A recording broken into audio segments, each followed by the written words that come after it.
I am so glad you convinced me that the family car should be the Defender 110. It is so beautiful inside. It's so comfortable, and it just feels indestructible. Yes, it really is. I've been waiting a long time for the new model to come out. The Defender 110, I'm telling you, it's my favorite car of all times. It's my third one. You know, I have stories of going off-road. The guy managed the group. He was like, what are you doing in this beautiful car? I'm like, I'm going off-road. He's like, are you sure? Because you can use one of ours. And then they look like Mad Max cars. I'm like, no, we're going to do this. And he was shocked. Wow. Well, it's great because the Defender has been reimagined for 21st century adventure, and its unparalleled off-road ability, as well as its robust interior, are invaluable whether you're headed towards uncharted territory or just a weekend of exploration. The Defender 110 tackles challenging surroundings with absolute confidence. The SUV conveys strength outside and in, featuring peerless technology like an intuitive driver display and an award-winning infotainment system. That's my favorite part, to keep you connected no matter where the journey takes you. Adventure is unique to everyone, and so is the Defender. Choose from the two-door Defender 90, the four-door Defender 110, or the larger Defender 130 with the ability to seat up to 8 passengers. You'll find uncompromising performance in all three. So pack up and go even further with the Defender 110. Learn more at LandRoverUSA.com/Defender. Sometimes it takes a different approach to help you unlock your true potential. Capella University's game-changing FlexPath format helps you learn at your own pace and fit earning a degree into your life. From before you enroll to after you graduate, you'll be supported by people who are invested in your success so you can pursue your goals knowing that help is available if you need it. Imagine your future differently at capella.edu.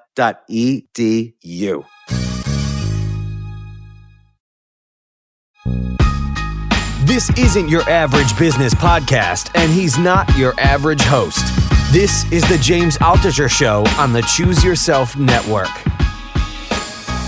Today on the James Altucher Show. The old idea about ultimate human performance, the 10% brain myth, the idea that, hey, ultimate performance is us using, if we only use 10% of our brain all the time, ultimate performance must be 100%. All of that is wrong.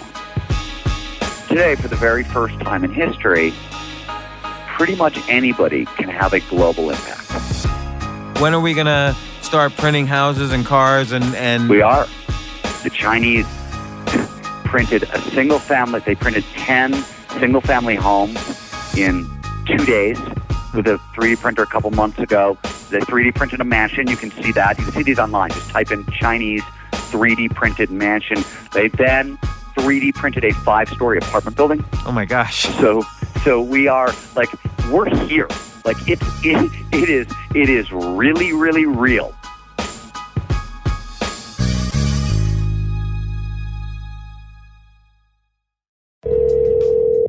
Hello, this is Steven. Steven, it's James Altucher. James, how are you? Good. How's it going? Good, man. Steven, where am I calling you, actually? Northern New Mexico.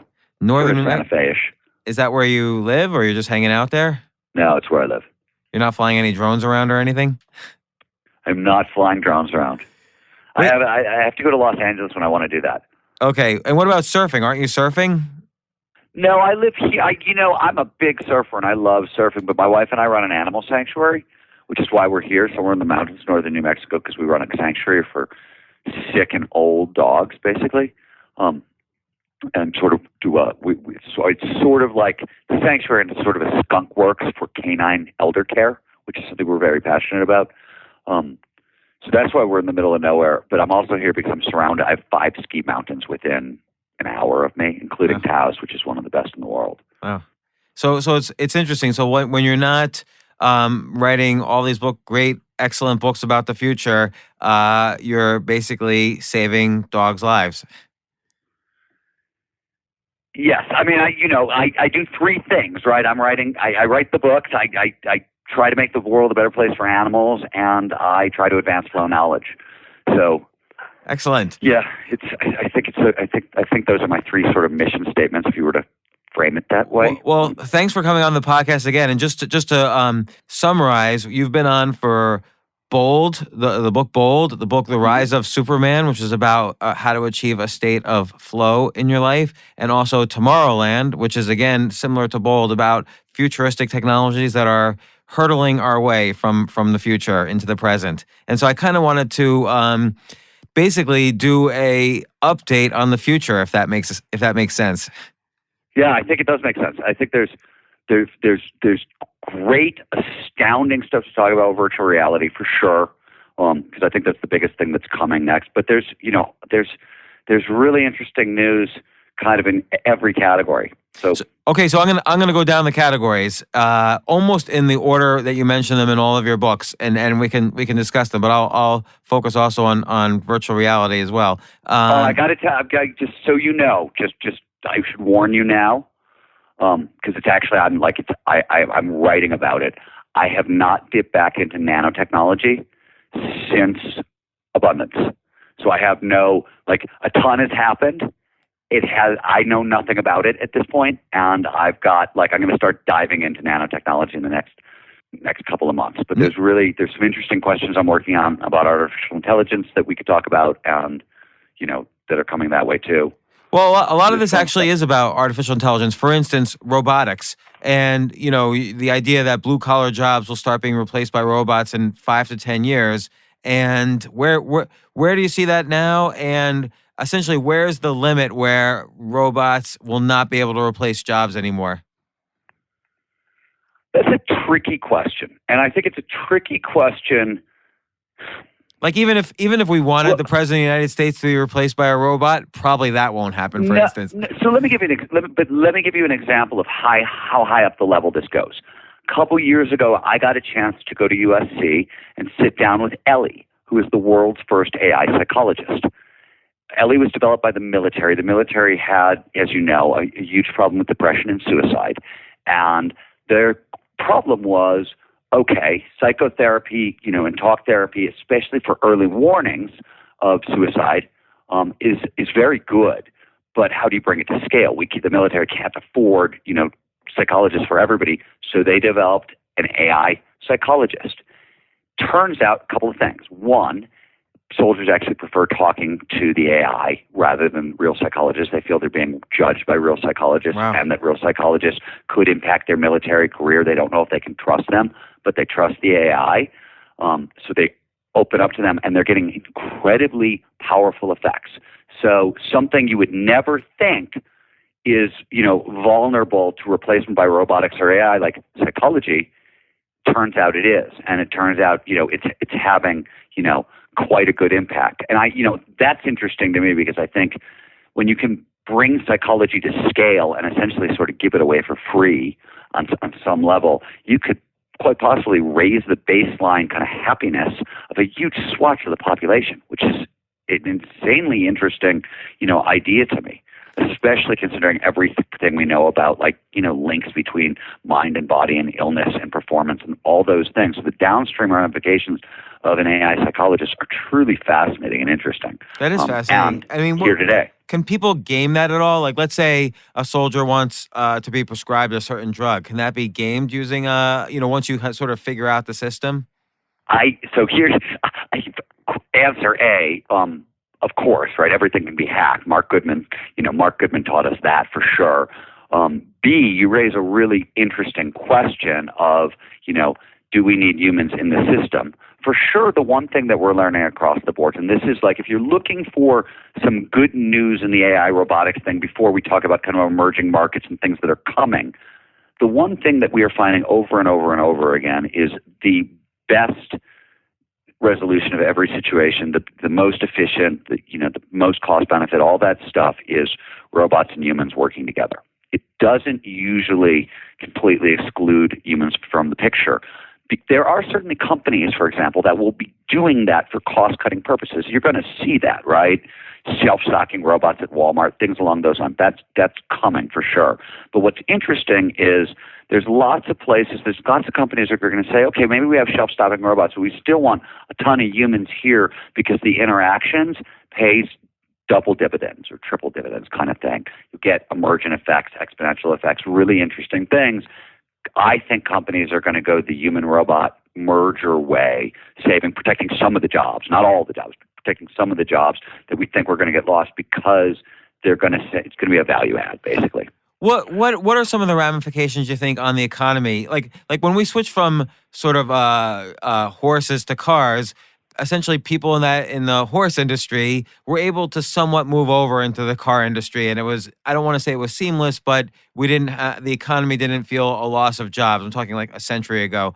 But here it's different though. Eventually we're going to have like these self-stocking self-stocking robots. You're looking in the wrong direction, I believe, and I don't mean that in an insulting way. I'm curious because this has come up on some podcasts, and I'm really curious about the answer. No, it's a hard problem, and the reason it's such a hard problem is we cannot see emerging markets. But the point of the whole, like if you look at history as a whole, every time a market has disappeared, a new one has emerged.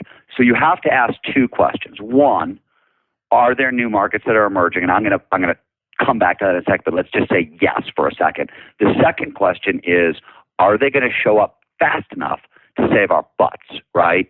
Like, doesn't do us any good if, robots take our jobs in the next 5 to 10 years and all these new markets are 30 years away because we're going to have a global economic revolution by then, right?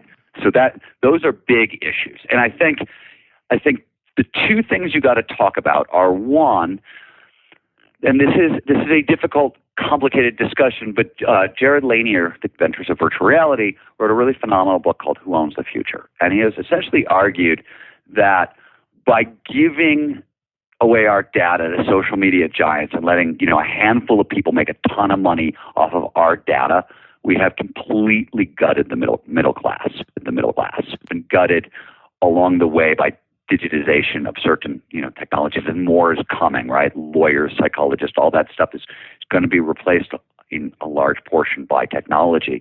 So you've got this hollowed out middle class. He says one thing that you need to start doing is paying people for their data. If any company uses your data, because more and more companies are making their money that way, you get micro payments. So it starts putting money back into the system.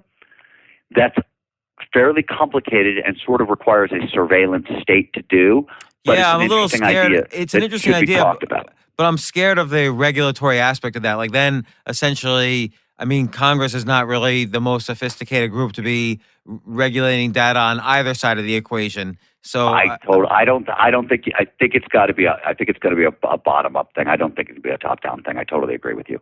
So that's interesting. But the other thing is this, and more importantly, we know, and we've talked about this a number of times before, 10, 12, 15 different lines of technology are now accelerating exponentially. So they're, doubling in power on a regular basis, annually, semi-annually, whatnot, going faster and faster and faster.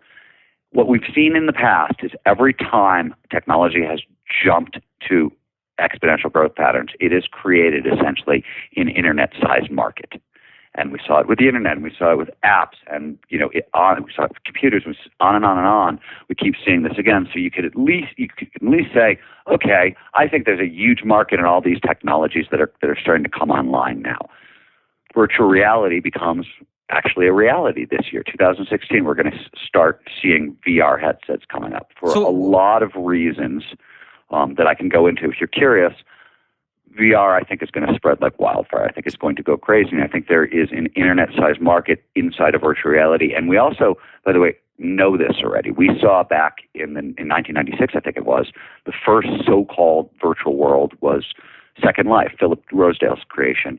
And very quickly, within a couple of years, Newsweek, I want to say, put a guy named Ashley Young on the cover, who was the first person to make $1 million inside of a virtual world, made $1 million doing business entirely inside of Second Life. So we know there are markets inside of virtual worlds, huge markets and huge potential. And as more and more people start migrating into virtual reality, exploring virtual reality, it's going to boom. So there's a huge, huge, huge opportunity that's coming very, very quickly that we're not looking at. So I want to ask you about that, and I want to get back to robotics in a second. But on the virtual reality side, what other than, okay, I'm just being really naive here. The first obvious application is everyone's going to want to use it for porn. But and I'm sure there's gaming as well is going to be a huge use, and games kind of like Second Life style games and worlds. So let me give you so there's lots of different, like, what's the gateway drug into virtual reality is the question, in the sense that you're asking what are the applications we're going to use. Not only the gateway drug, but where we are in 10 years. What's going to be amazing in 10 years with it? This is a little complicated, so we know right now that video games are really good at putting people, they're very addictive. And they're very addictive because they're very good at triggering dopamine reward loops, right? Dopamine is one of the brain's most potent pleasure chemicals, and video games are addictive for this reason. So virtual reality, for a lot of reasons that are too complicated, can actually produce full-on flow states. So you get 5 of the brain's most potent pleasure drugs. This makes it extremely addictive, extremely pleasurable. What are the 5? Norepinephrine, dopamine, serotonin, and anandamide, and endorphins. Now, one of the things that we know, you asked me a virtual reality question, so let me walk you back there. What we know about learning and memory, a quick shorthand for learning and memory, is that the more neurochemicals that show up during an experience, the better chance that experience has of moving short-term holding into long-term storage. Neurochemicals essentially tag experiences and say important, save for later. Because virtual reality can generate flow, and flow produces these kind of 5 big neurochemicals, you see massively accelerated learning and flow states. In research done by the U.S. military, done by DARPA, snipers in flow, for example, learn 240 to 500% faster than normal. So here's where it gets interesting, and where people are really excited is virtual reality allows us to build basically educational games that are totally addictive, right? Because they can generate flow. They will massively amplify learning. They're distributed, so we have massive problems with our education system. And, one part of it is access, right? There's millions of children who can't get to school, so virtual reality can solve that one a little bit. And it also allows you to start customizing individual learning environments for individual students, which is sort of everything we've learned recently that you need to do to really amplify learning. So it unlocks education. Is sort of the killer app for VR, and so you want to know what you can do in there. For one thing, is you could build schools in there that can do amazing things. So, like, give an example. Like, what can I learn in a VR setting? Real world setting is one thing. If I want you to experience Mount Everest, I can take you there, but very few people can afford to do it, and I can't. Unless you have a permit worth several $100,000, right? You can't climb past Camp 1. So. Or past base camp. So, suddenly you can take anybody you want to the top of Everest to study atmospheric science and, differences in climate and weather. You can take people to the polar ice caps to study global warming. You can go to Africa to study animals. I mean, it allows you to go almost anywhere. Well, I mean, I'm going to bring up, there's sort of the positive element, and then I sort of feel like a small scary element in it, which is that there's a huge scary element. Like, will people be not small? It's huge, right? Like, will people want to just stay in a virtual reality forever? And by the way, is that such a bad thing? Like, maybe we all just hook up to these enhanced experiences forever. So Playboy is relaunching in a couple of months, and they're refocusing on literary journalism, which is cool.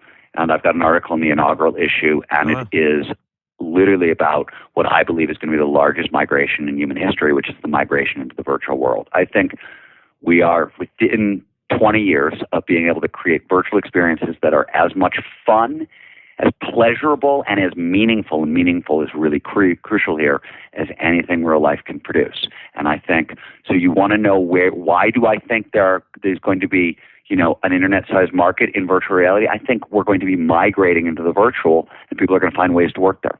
So that begs the question then. So Facebook, which bought Oculus Rift, one of the biggest VR companies, maybe the biggest, I don't know. Is Facebook going to be more a virtual reality company or a social network in the long run? Well, I think your social network is going to go online. And by the way, I've given you a very esoteric thing. Peter Diamandis, my partner in Bold and Abundance, talked. He goes from a totally different direction. He starts with shopping.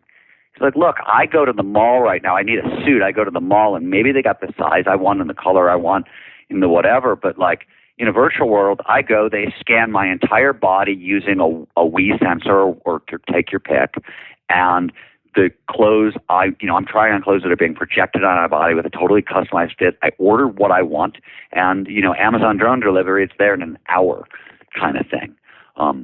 I like this. Or the next day. So there's really kind of commonplace. And one of the things that's cool about shopping, and so we talked a lot in abundance, and I'm sure you're familiar with this, the idea that one of the things that is happening in Africa, for example, is they're skipping technologies, right? They're not building landline telephones in Africa. Everybody's, jumping to cellular. So they're skipping technologies. They don't have shopping malls in large swatches of the developing world. And suddenly everybody who's going to have a headset, and I will argue the companies are going to start giving away headsets for cheaper and cheaper and cheaper in the way they give away cell phones because they're going to want your business. And this is going to be the interface. And you're going to start, whole continents are going to bypass the shopping mall, which is, and that has huge infrastructure impact as well, which is, I think a good thing, but this is going to walk us into a discussion about biodiversity. But it's going to free up a lot of land that we can repurpose for plants and animals and do a lot for the environment, which is cool. Interesting. That is interesting. So okay, I want to get back to the drones because you just mentioned the drones again. And this is just, again, my being naive. How does it work when Amazon sends a drone to deliver something to me? Or how will it work? So first of all, let's not talk about what Amazon is going to do because it's not yet taking place. Let's talk about something that's actually real, which is so there's a Singularity University spinoff company whose name just eluded me. It'll come back to me in half a second. I'm just going to keep talking. They have built kind of like in a lot of parts of the developing world where roads wash out, where disasters come in, where people have AIDS and other diseases that need regular medication and they can't get to the doctors. They built solar-powered recharging stations for drones so you can now use your cell phone, call your hospital, call in your prescription, your drone goes to the hospital, it picks up the drugs and flies them to your door. And this is real, and it's being... This is happening now. Yeah, it's real now. It's going on. The first deployment was in Haiti. They did a second deployment someplace else, and I think they're now actually moving into Africa. It'll come to me in half a second what the name of this company is. I was there when they launched. How does it work? Like, let's say there's multiply this by 1 million. Let's say everyone's using drones for everything. How do you? I don't know how it works. How logistically? You're asking great questions. I have said for a while now that the FAA and like organizations are going to have a miserable next 20 years. Yeah, because they can't figure it out. We've got flying cars. We're going to have, those hoverboards are step one, right? Like we're going to have, floating surfboards pretty soon. It's going to Is that true? Really, like, are you seeing work on floating surfboards? We're not seeing floating surfboards, but my friend Desher Molnar, I wrote about this in Tomorrowland, right, invented the world's first kind of, it's a flying gyrocycle is really what it is, but it's a flying helicopter, and those kinds of contraptions are coming. His is a kit version that anybody can build to drive, better than a sports car and can fly. And almost anybody can fly because it's really easy to fly a gyroplane. You can get a license, I think, in 8 hours of flying time.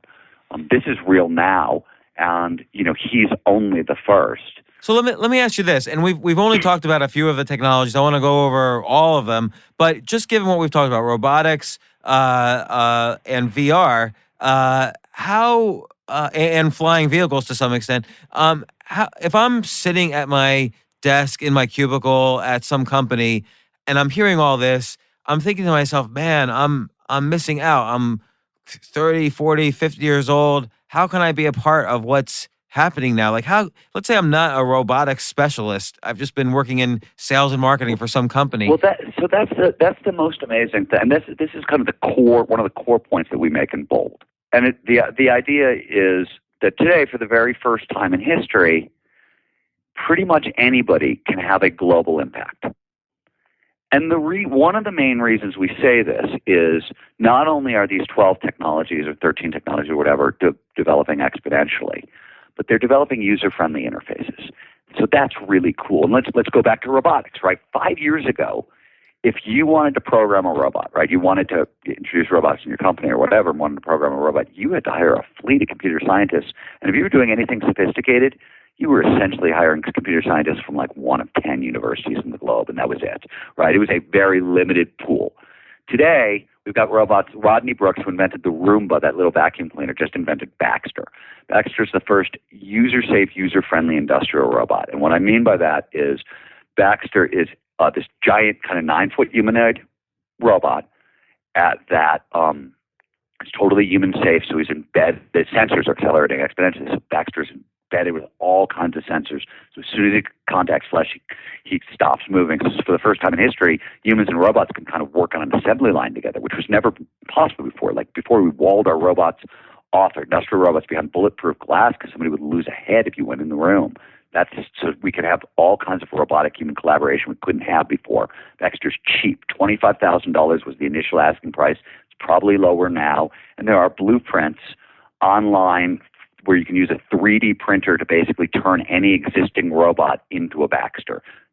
It's a little complicated, but so you can literally, if you have a 3D printer, and a robot, you can do this with older models as well. And the crazy thing is, you don't have to be a computer scientist to program Baxter. If you want to program Baxter, you grab his arms and you move his arms, and he's programmed.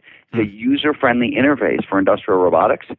So suddenly, so what's an example thing I can program Baxter to do? Like, let's say. Well, I'll give you an example. There's a jeans company in San Francisco that makes totally individually customized jeans, and they use Baxter on their assembly lines, and it's a total startup. And that's one example. And Baxter is, of course, the first version of this that we're seeing. But what we're seeing in all these technologies, even AI, right? AI is this crazy technology that, oh my God, you got to be a genius to work with. Well, actually, no. IBM took Watson, their AI supercomputer, put Watson in the cloud, and has invented kind of an open API, a user-friendly interface for Watson. So any company that wants to build, they're starting with medical companies because they want to use Watson to drive medical breakthroughs. But any company that wants to build on the back of Watson, you can do it. So you can access a supercomputer through their user-friendly interface. And not only that, IBM has put up, I think it's $100 million to encourage entrepreneurs to do just that. So all of these technologies are open to anybody. There's a crazy story. My favorite example is a 3D printing story. There's this woman, graduated Harvard, but she couldn't get a job, and she was living at home with her parents, and she was about 30 years old, and she took a standard inkjet printing, inkjet ink, and combined it with a 3D printer and figured out a way to print any makeup on the market with a 3D printer. And this one innovation, she's disrupting the $256 million a year cosmetic industry, which is crazy. So what does she do? She puts all the ingredients for makeup in the printer, and then it turns out that a certain high quality inkjet ink, the color inks, are biodegradable. They're totally human safe and human friendly and whatever. So she can basically have the printer print in whatever is the kind of the base powder of the makeup and add in those dyes, and you get any shade, any color, any consistency of makeup you want. All those things can be set. Okay, so let's go with this. Like, so what's happening in 3D printing? Like, when are we gonna start printing houses and cars and? We are. We're printing both of them. In fact, so a couple years ago, Jay Rogers, the CEO of Local Motors, which is a new car company, localized car company that does 3D print cars. He 3D printed a car in one day at a car show. There's now, get online and type in 3D printed cars. There's dozens of examples, including, by the way, in every car you buy on the market, standard normal car, packed with 3D printed parts at this point. Almost every engine you do, medical advances are even farther along. We've seen the Chinese printed they printed 10 single family homes in 2 days with a 3D printer a couple months ago. The homes were, I want to say, 1,000 square feet, maybe a little under that. They were small, but like think for disaster relief or something like that, and they were cheap, $5,000. But also think of the modular aspect. Like if you could print 5 1,000 square foot homes, you could probably put that together to have a 5,000 square foot home made in 2 days. Which they do. So they've also done that. They 3D printed a mansion. You can see that. You can see these online. Just type in Chinese 3D printed mansion. They then 3D printed a 5-story apartment building. Oh my gosh. So we are we're here. Like it is really, really real. Which begs the question: what happens in 10 years? Where are we going? Well, so architecture is going to massively change because complexity comes for free with 3D printing, right? It doesn't used to be if you wanted to build a really complex shape, you had to take a ton of material and reduce and reduce and reduce. It was extremely costly and expensive and inefficient. 3D printing, everything is for free. You use only what you need. So like making really complicated geometric shapes that have big circles missing and things like that, super simple. We can print in multiple materials. We can now print in over 300 materials. We're 3D printing in space. Last week, they took this. This was missed in the news, but it's a huge deal. They took Planetary Resources, Peter's company, his asteroid mining company, they built a 3D printer and they took apart a meteor. The printer takes apart a meteor and printed basically in the component parts in a meteor. Now, why is that such a big deal? Because when we're in space, one of the reasons we're not in space yet is because it costs $10,000 a pound to get something out of Earth's gravity well. It's really expensive. We need to be able to print in space. That's how we're going to build space stations and things like that are actually used, that we can actually move into. But you have to be able to do that with materials found in space because we have to take it up from Earth. We can't afford it. So, what they did last week was literally like a huge step forward for us colonizing space, which sounds crazy. But if you want to talk about where we're going, in the next century at least, like I'm my next book, not the one I'm working on now, but the one after that, it's about the four enormous exoduses that are all happening this century, one of which is into virtual reality. Another is going to be into space. And what's the other two? One is going to be I believe, because I think we're moving too slow, it's going to be, climate change migrations. Meaning we'll move out of Earth because of climate change? No, I don't think we're leaving Earth, but I'm at four largest migrations. What's going to shift demographics in the next 100 years? Mm-hmm. First, climate change. Our coastal cities, the seas are rising, and we're not moving fast enough.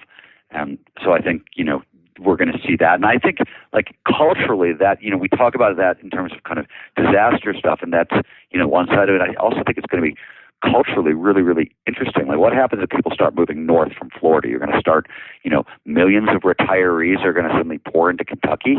What does that look like? And what's the fourth migration?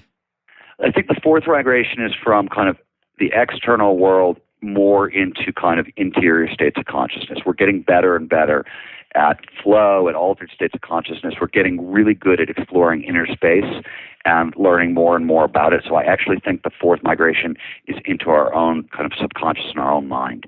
And how will that happen? I'm just curious. Like, is that more technology related? Is that drug related? Is that sort of? Well, it's all those things related.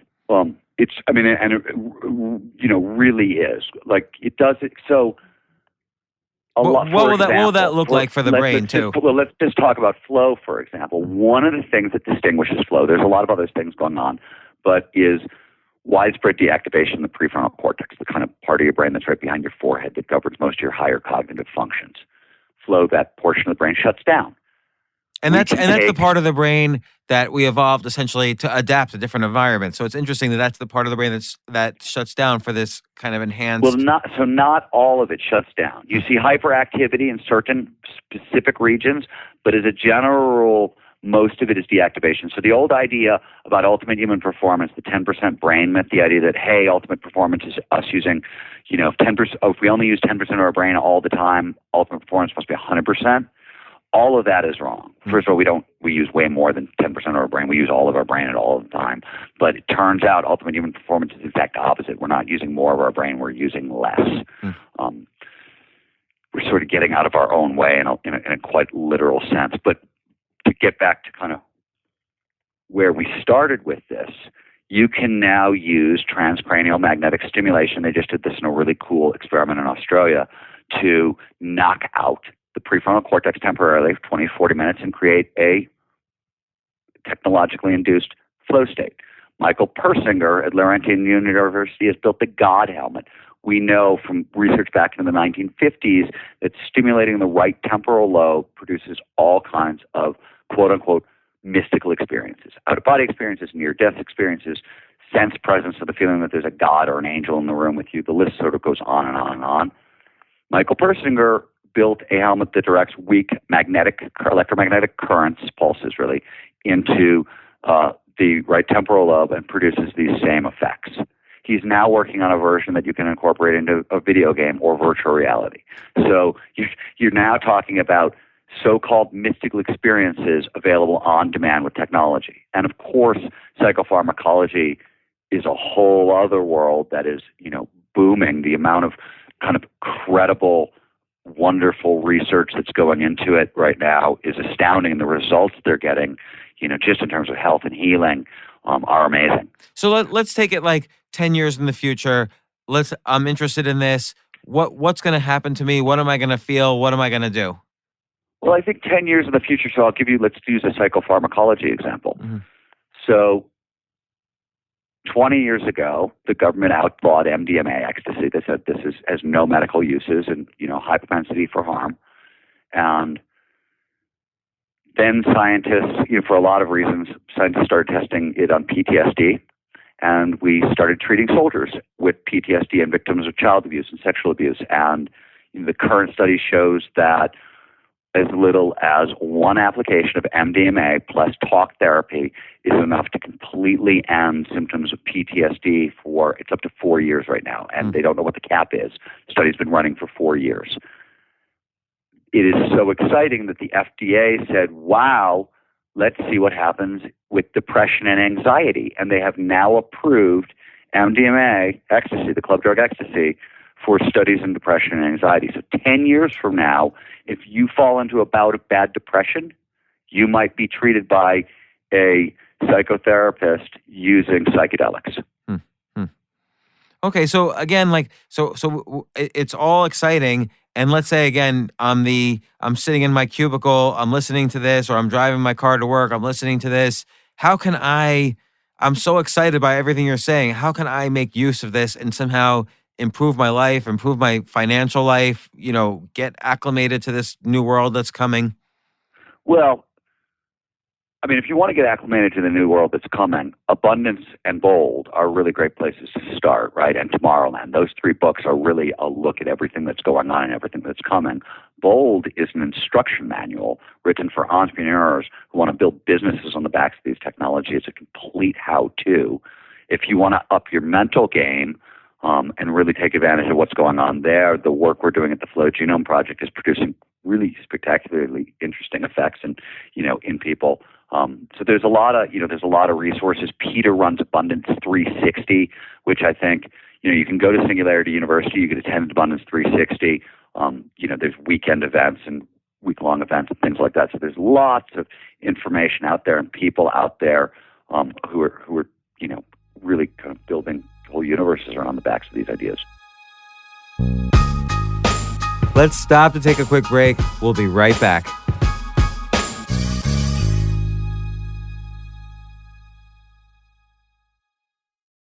You know what I love about fantasy sports is that even though I'm not going to be a great basketball player or a baseball player or a football player or whatever, I feel like I get to participate and make decisions and use my knowledge of these different leagues or these different sports to compete. So it's like I can pick my team or I can pick my favorite players and I could use my knowledge to make predictions and maybe even make money. So with the basketball season here, you can now pick combo projections across football and basketball from the Specials League on Prize Picks. This is a league created specifically for combo projections that include 2 or more players from different sports or leagues. Want to play alongside some of Prize Picks' favorite players like rapper Meek Mill and comedian Andrew Schultz, who's also been a guest on this podcast, and I've been a guest on his? You can now find community plays under the promos tab of the app to view entries for some of the biggest names in the Prize Picks community each week. Look, Prize Picks even offers a reboot policy so that your entries stay in play even if one of your players gets injured. For football and basketball games, if you have a player who exits the game in the first half and does not return in the second, that player is rebooted. Prize Picks is the only daily fantasy sports platform with an injury insurance policy. What? So I love playing it. I love anywhere where I can use analytical ability with my interests to demonstrate some skill and maybe make some money. And I like the game-like aspect.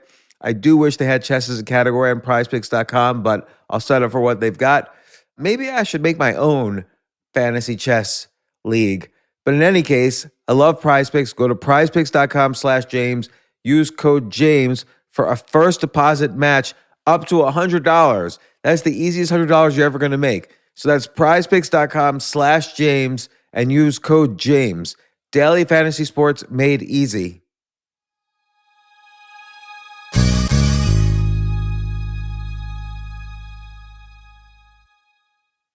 The future of learning is definitely online. Like, it's such BS that you have to spend $200,000 or take $200,000 in loans and go to some fancy school when it's useless. It doesn't guarantee you a job.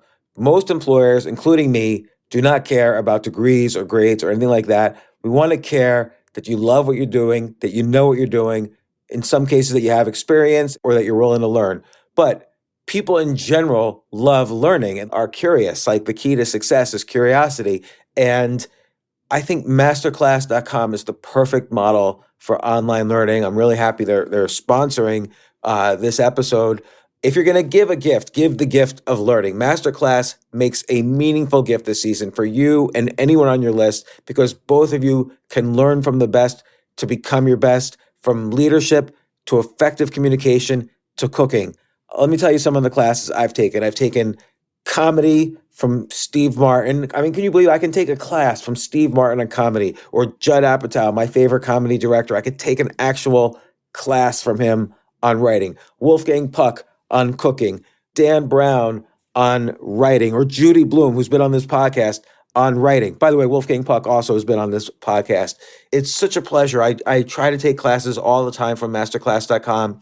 And whether you're watching Masterclass on TV or listening in audio mode in the app or on their site, the quality speaks for itself. It's like these Masterclass instructors are your own personal mentors that are going to help you reach the next level. How much would it cost to take one-on-one classes on comedy from Steve Martin or on chess from Gary Kasparov? You just wouldn't be able to do it. But it would cost hundreds of thousands of dollars. With a Masterclass annual membership, it's $10 a month. Memberships start at $120 a year for unlimited access to one-on-one classes with all 180 plus Masterclass instructors. So it's not just $120 for one instructor. You get all 180 plus Masterclass instructors. Boost your confidence and find practical takeaways you can apply to your life and at work. And if you own a business or are a team leader, use Masterclass to empower and create future-ready employees and leaders. That's the real education in today's world. So this holiday season, you can give one annual membership and get one free at masterclass.com/JAS. JAS, of course, stands for the James Altucher Show. So right now you can get two memberships for the price of one at masterclass.com/JAS. Masterclass.com/JAS. Offer terms apply.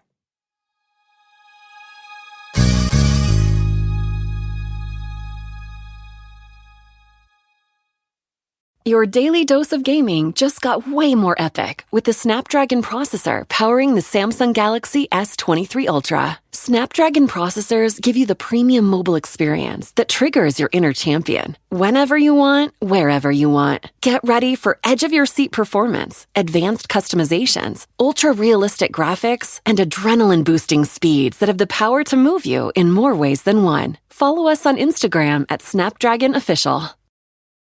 So now going on to the next technology, genomics and synthetic biology. You guys talk about quite a bit in Bold. What's that look like now? What's the update? Where are we going? What's going to happen?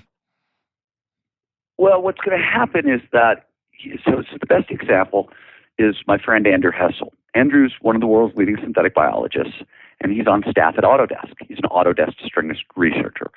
And what is a synthetic biologist doing on staff at a software company? Yeah, that does sound Autodesk strange. and Andrew believes that in the near future, instead of programming in ones and zeros, we're going to be programming in DNA. That's most of what we're going to be programming. So Andrew says, today we say, oh, there's an app for it. Tomorrow you're going to say, oh, there's an org for that. And org would be short for organism. So that is where, we are going with a huge chunk of this.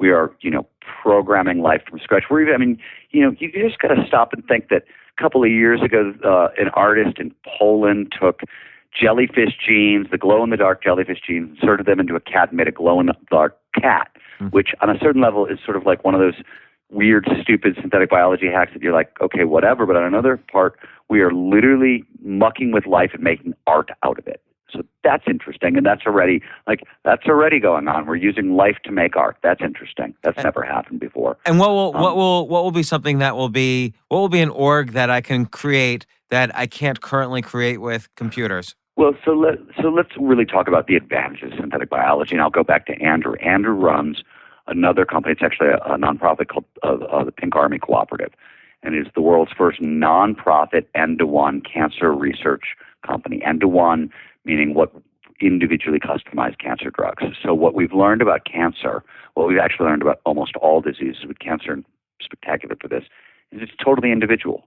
If you get cancer, it's going to be totally different from the cancer I get, is totally different from my neighbor, et cetera, et cetera, et cetera. So the best way to fight cancer is with individually customized cancer drugs. We can't do that now at all, but that's what synthetic biology unlocks. So it's totally personalized, customized medicine for one, which is really, really interesting. Yeah. Let me ask you this. Can I change current DNA? So for instance, let's say, right now I'm like 5'9". Can I be 6'3" by changing my own DNA? No, it's interesting. I was thinking that, or I was just reading an article in New Scientist yesterday that was talking about they've identified 4 more genes that seem in centurions, people who have lived over 100 years, that seem to confer really significant properties of longevity, right? One of them fights you off Alzheimer's, another does something with cancer, and blah, blah, blah. And I was thinking about, I was like, well, how long is it going to be until we can insert those genes into, existing humans? Gene therapy is real, right? It was that I always say with genetics. And so one of the interesting things about Abundance and Bold is we made tons of predictions. We were very conservative, but we made tons of predictions. I am really proud to say that we were only wrong about one thing so far. Everything else where we've been wrong, we were wrong on the conservative side. We said robotics are coming, but wait 15 to 20 years for this. We did not see Google buying 7 robotics companies the next year and jump-starting the field, or Amazon going into the drone business. So the stuff that we were wrong on, mostly we were wrong because we said it was going to happen 10 years out, and it actually happened already. The thing we were wrong about is biofuels, which have not delivered and turned out to be enormously complicated. And I think it's interesting, Peter and I had this discussion when we were writing the book, and I said, I'm really hesitant to write about biofuels, not because I don't think they're really exciting, but every time we've mucked around with genetics, it's taken 30 or 40 years longer than we thought it was going to. And, gene therapy being the first example, it was we were writing about it and talking about it and excited about it in the 1970s. And it was still killing people into, early into this decade. And now we're starting to get the first gene therapy treatments on the market. So, are you going to be mucking with your genes? Not for a while. Are you going to be mucking with your children's genes? Are we going to be designing our children? Yeah, I think that's going to happen. That's already going on at this point at a really significant level, and I think it's going to keep going. Well, what's another, or like thinking more in terms of like data, what's another org kind of app as opposed to computer app that could be that you can make with one but not the other? So for instance, so how about this? How about I wrote a piece with Andrew and Mark Goodman for The Atlantic where we covered a lot of this stuff.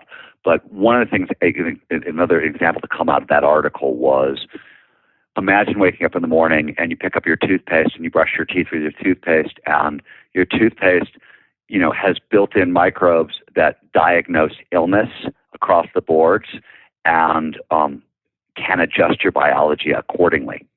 That's some things along those lines are coming. So right now we use all kinds of hardware to detect illness, and it may be as much as, your toothpaste turns pink. It detects something in your body, and then you pull out a lab-on-a-chip smartphone and you run your blood work through it, and you upload that blood work to Watson in the cloud, who reads it and tells you what's wrong with you. And how those are the kinds of combination things that are coming. how long do you think it'll take for something like that? Like not that exact thing, but like something like that of that complexity. I don't know. I don't have a good answer for you on synthetic biology. I know that what people are working on right now is what they're calling the DNA typewriter, which is right now we can read genetic code. It's, we're very fast at it. It's very cheap now.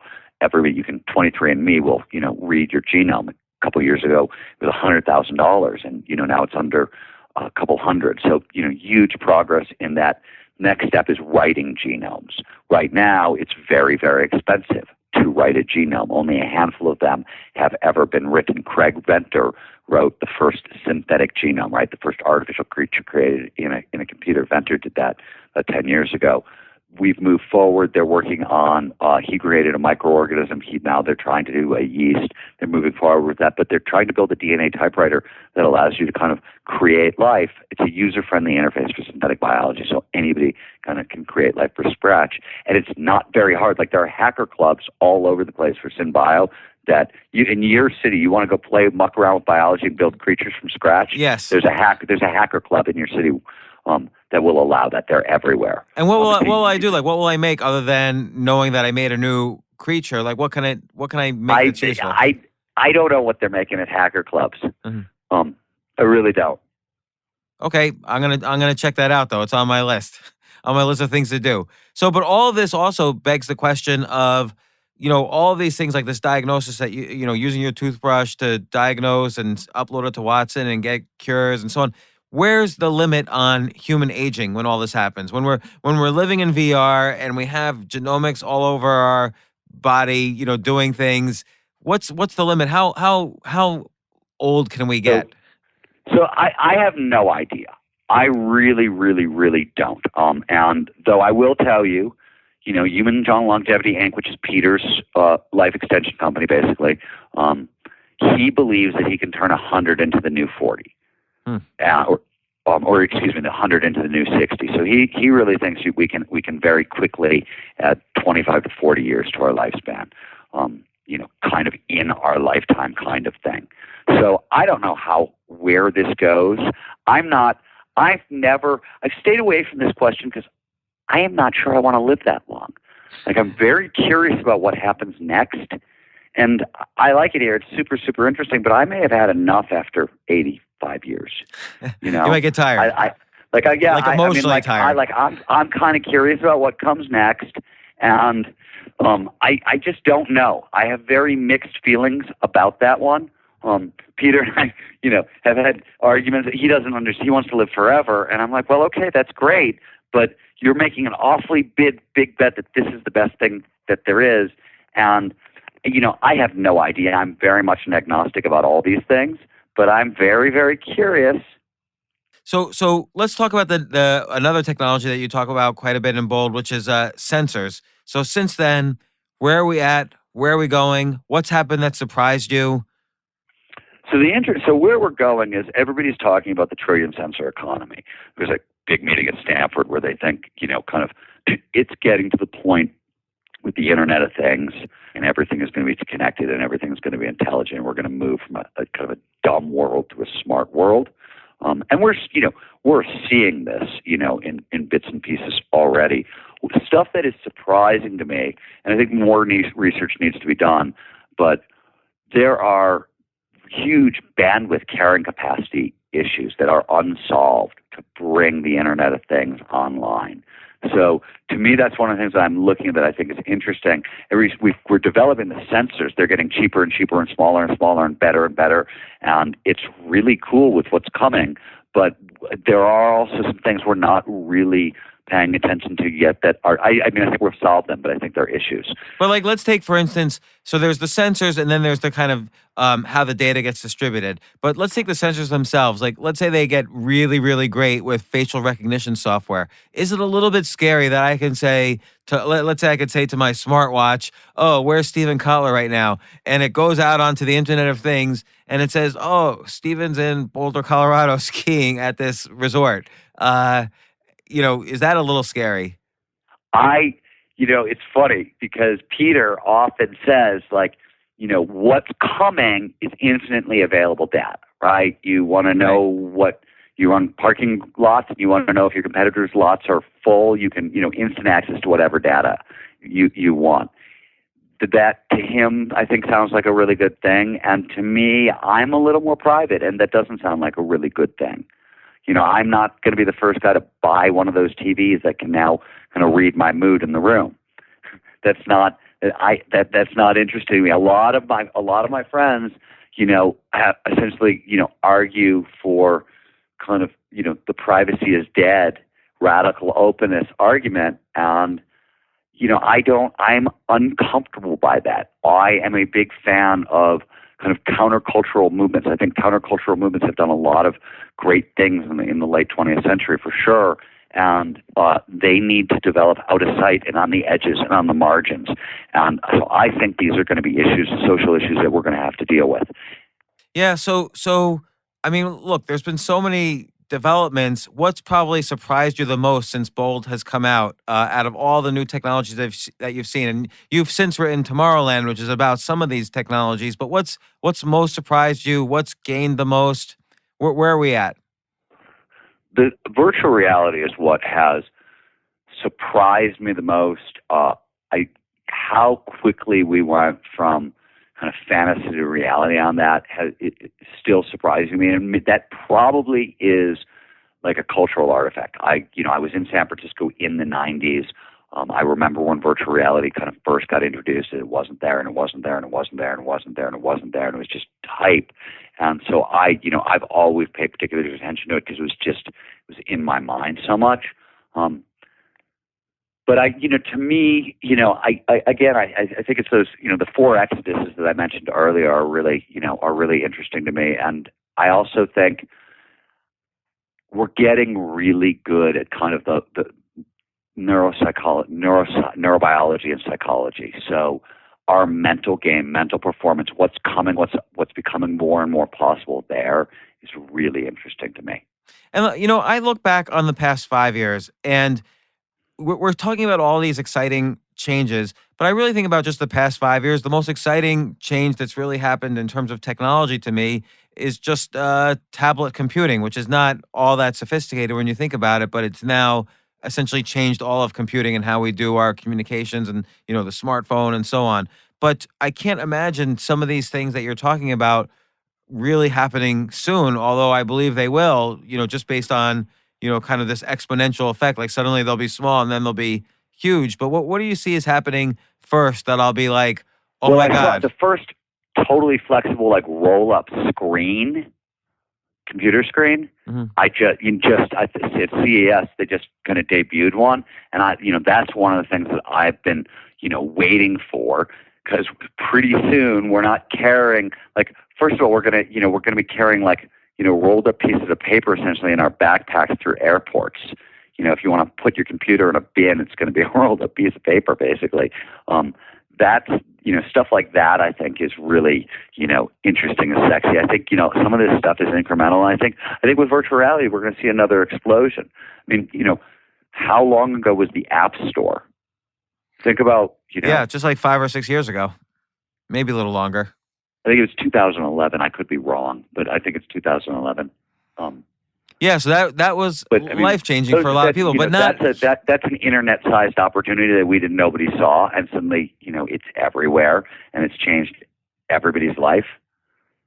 I don't get lost anymore in cities, cities. Right. I mean, that's astounding. I've spent my entire life, right, especially as an author, public speaking career, that kind of thing. I'm in cities, I'm driving places, I don't know where the hell I'm going, I'm getting lost I don't get lost anymore.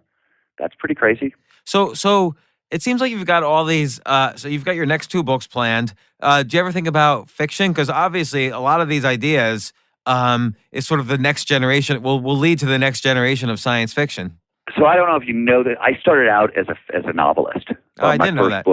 My first book is a novel, and then there are actually 2 novels in drawers that at some point I may revisit, and then I sort of made the switch to nonfiction. I will tell you, I was literally in New York on the press tour with Peter for Abundance, and I left our hotel room where I'd been doing radio interviews all day, and I walked outside to go get a hot dog or something to eat. I was starving, and by the time I got back, I had a fully formed cyberpunk novel in my head, that I've been poking at. So there's a couple of sci-fi novels.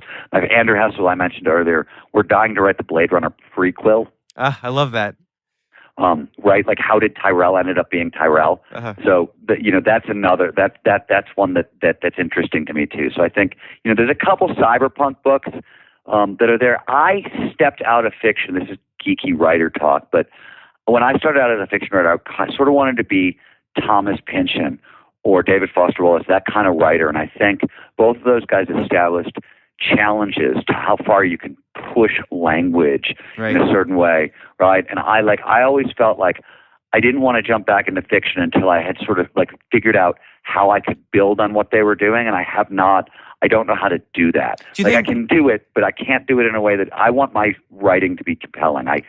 All my books, I remember years ago I was reading William Gibson's Neuromancer, and I decided then and there that if William Gibson could make AIs this thrilling and this exciting, all of my nonfiction writing should be that thrilling, that fun. Like, it should move you through the story that much. But I also, if I'm going to jump back into fiction, I want to push on language a little bit and see if I could do some neat stuff there.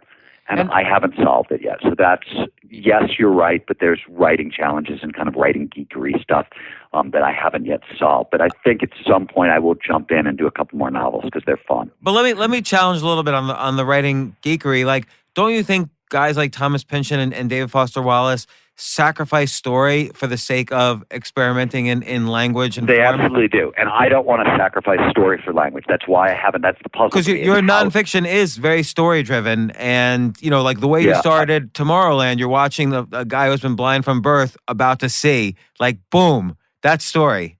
No, I agree. I have not solved it yet. I want that level. What I want is there's a level of density. I don't need to do like the metaphysics, fiction, pyrotechnics, but there's a level of information density and attitude or something. I can't even put it into words, but that's sort of the puzzle I've been trying to solve for a while. I want it to be readable and fun and still kind of push in interesting directions. I don't know how to do it. Every now and again I read a book like Marlon Jones' 7 Killings, which came out last year and is spectacular. And because it's written in Jamaican patois and sort of about the birth of reggae into the shower posse, he could do some really interesting things with language. And I thought, he didn't solve that paradox for me, but he did some interesting stuff that there's clues that pop up, but I haven't solved it. So I agree with you. I don't want to sacrifice story, but I still want to be able to do that kind of, to convey that much information and those many sides and perspectives. What I'm less interested in, and the reason I sort of walked away from fiction, is I felt that a lot of fiction and there's a requirement in fiction for people to just have emotions all the time. And so much of writing is about the quiet emotional state and all that. And I'm just not all that interested in it. I'm very interested in kind of heroic quest narratives, which have they're coming back, but they went out of style for a while as a mainstream focus, right? Nobody was writing Moby Dick anymore. We were going Raymond Carver, and I went to treatment and my wife left me. And that's fine. Maybe people want to read those stories. I don't. I'm not interested in it. And do you write every day? Like, what's your process? I wake up between 3:30 and 4 in the morning, and I write till about 7:38, and then usually I'll grab a snack, and then if I'm co-writing something, I'll have a couple-hour editing meeting. I'll go out and hike my dogs for an hour, and I'll come back and do the rest of my work, and then go to the gym and work out, or go skiing, or go ride my mountain bike, or something along those lines. What time do you go to sleep? Pretty early. I'm 9:30. Okay, so like six and and a half hours. And by the way, in the winter, if I'm getting up at 3 o'clock in the morning, and then it's a powder day, and I'm on the hill at 9 a.m. Until 4, I've been known to be asleep by 7:30. It can happen. So once again, Steven, I really appreciate you coming on the podcast. When's the next book gonna come out? Because I want you on then. It'll be your 5th time on my show, but we can talk all about it. You guys, you've been amazingly supportive. I can't thank you enough. The next book is called Stealing Fire. You're gonna have to wait a little while. You're probably a year out. I think winter 2017, so probably February 2017. We just finished the first part one of the books, 3-part book. This morning, first 33,000 pages got put to bed, or 33,000 words. I don't know how many pages it is. Well, 100 or something. Well, great stuff, and I'm appreciative of the update on all these technologies, and we'll definitely talk again. I thank you for your curiosity. I thank you. I love the fact that every time I'm on, you hammer me on the jobs question because it's so important. It is really important, and it's the one thing I have to figure out: am I scared or not? Like, if take driverless cars, that's going to put out the whole car industry, and it doesn't translate into the driverless car industry. Jobs and population are the two things that I look at and that concern me the most. All right. Fair enough. We don't have to have all the answers. It's good. Right. All right. Well, thanks again, Steven. I will talk to you soon. My pleasure. Thank you. Bye. Bye-bye. For more from James, check out the James Altucher Show on the Choose Yourself Network at jamesaltucher.com and get yourself on the free insiders list today. Hey, thanks for listening. Listen, I have a big favor to ask you, and it will only take 30 seconds or less, and it would mean a huge amount to me. If you like this podcast, please let me know. Please let the team I work with know. Please let my guests know, and you can do this easily by subscribing to the podcast. It's probably the biggest favor you could do for me right now, and it's really simple. Just go to iTunes, search for The James Altucher Show, and click subscribe. Again, it will only take you 30 seconds or less, and if you subscribe now, it will really help me out a lot. Thanks again. Powered by Snapdragon, the Samsung Galaxy S23 Ultra elevates your photography to epic new heights. Snapdragon processors deliver a color experience like no other, with sharp, industry-leading 8K video capture. You can also snap images in 200 megapixels, capturing more detail than ever. And those late-night blurry pics are a thing of the past, thanks to next-level night mode. Experience powerfully moving premium photography, only with Snapdragon. Follow us on Instagram at Snapdragon Official.